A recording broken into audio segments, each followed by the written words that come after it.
It's a Friday night in 1957, and somewhere on the outskirts of an American town, two teenagers are lined up at a stoplight, engines rumbling, palms sweating on the wheel.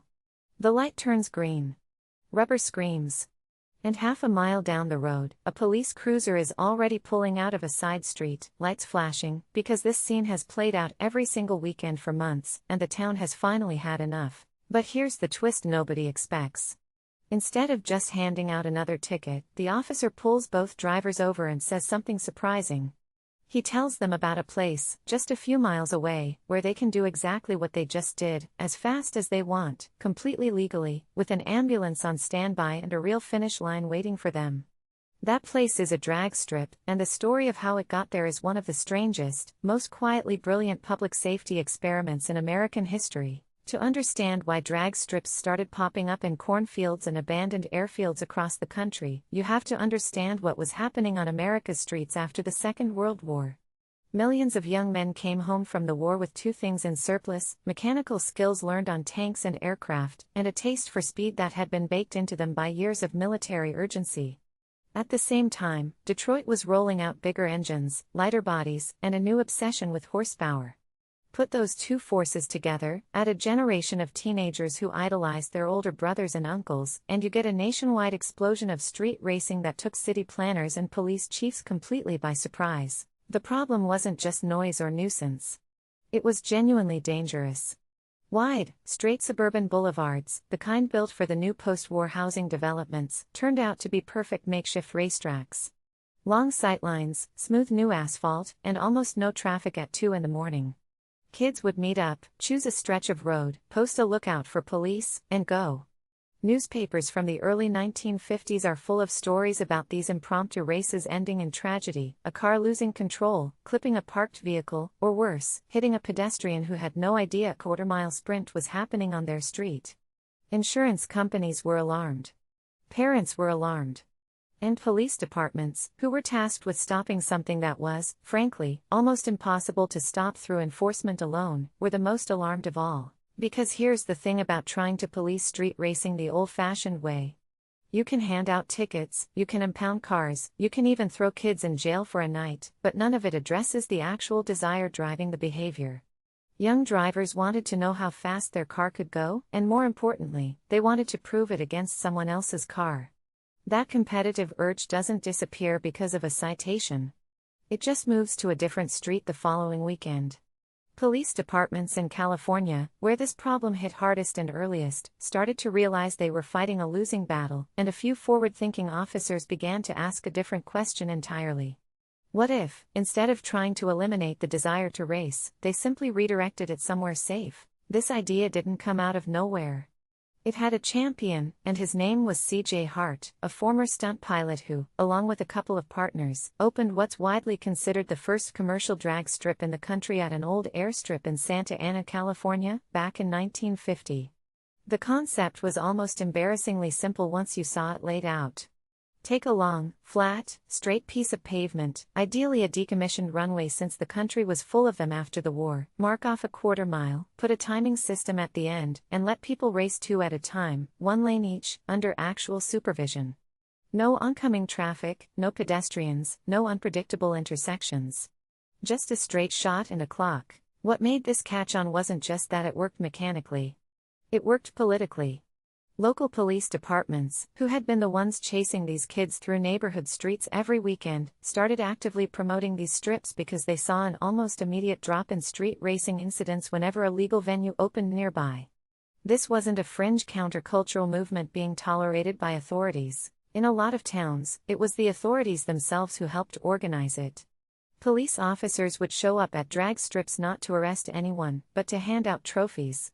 Some departments even ran their own safety squad programs, where officers would speak at local high schools, not to lecture kids about the dangers of speed, but to hand them a flyer for the nearest legal strip and literally invite them to bring their cars out on a Saturday. One of the most fascinating threads running through this whole movement is the involvement of the National Hot Rod Association, founded in 1951 specifically to bring some order and legitimacy to a sport that, up to that point, existed almost entirely in the shadows.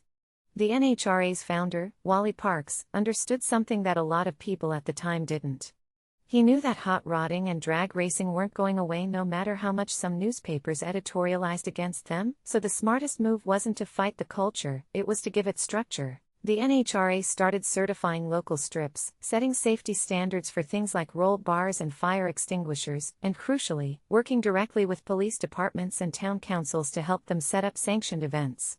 Their slogan for years was something close to "dragging is fun, not illegal," and that phrase alone tells you everything about the strategy. They weren't trying to stamp out the racing instinct.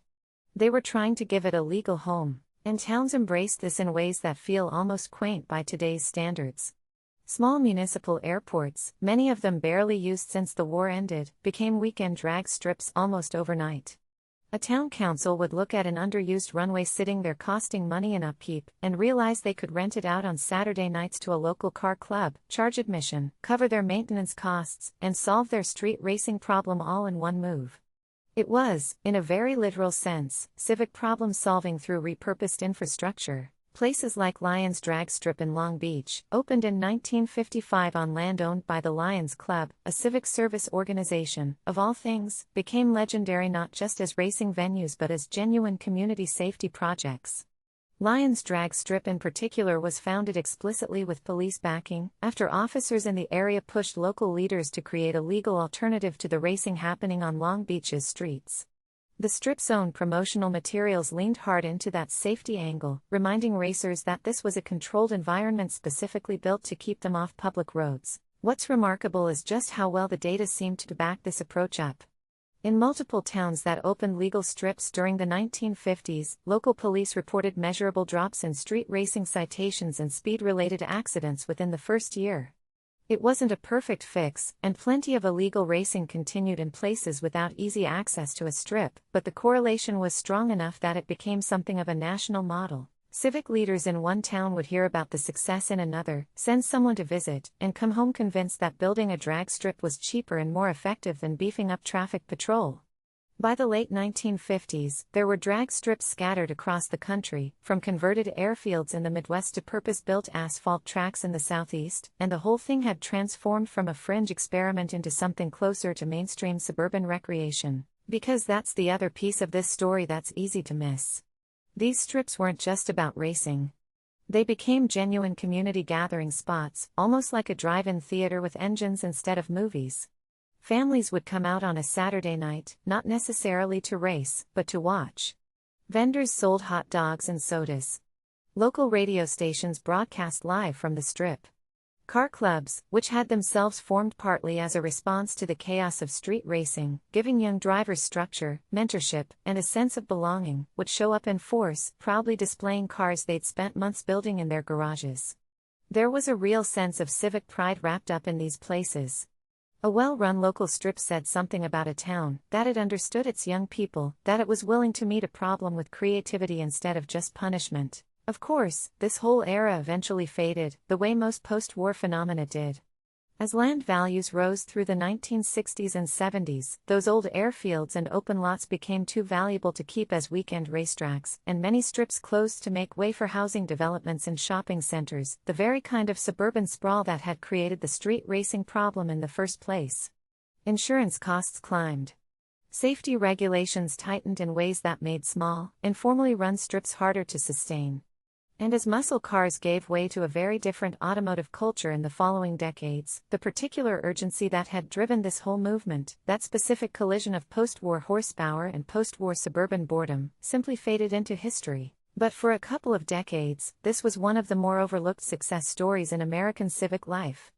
A generation of young drivers with too much horsepower and too much energy, and instead of just cracking down on them, a whole network of police officers, town councils, and organizations like the NHRA found a way to give that energy somewhere to go.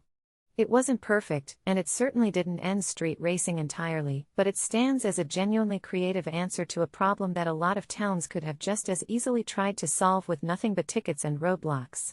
Instead, they built a quarter-mile of pavement, put up a timing light, and said, if you want to go fast, come do it here, where it's safe, where someone's watching, and where going fast might just win you a trophy instead of a night in a jail cell. It's a small, strange chapter of automotive history, but it says something bigger about that whole post-war moment in America, a period when a lot of institutions, police departments included, were still willing to experiment, to look at a problem sideways and try something unconventional instead of just doubling down on enforcement.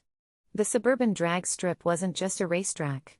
It was a compromise between a generation that wanted speed and a generation that wanted safety, and for a little while, out on those old runways and rural stretches of asphalt, both of them got exactly what they were looking for.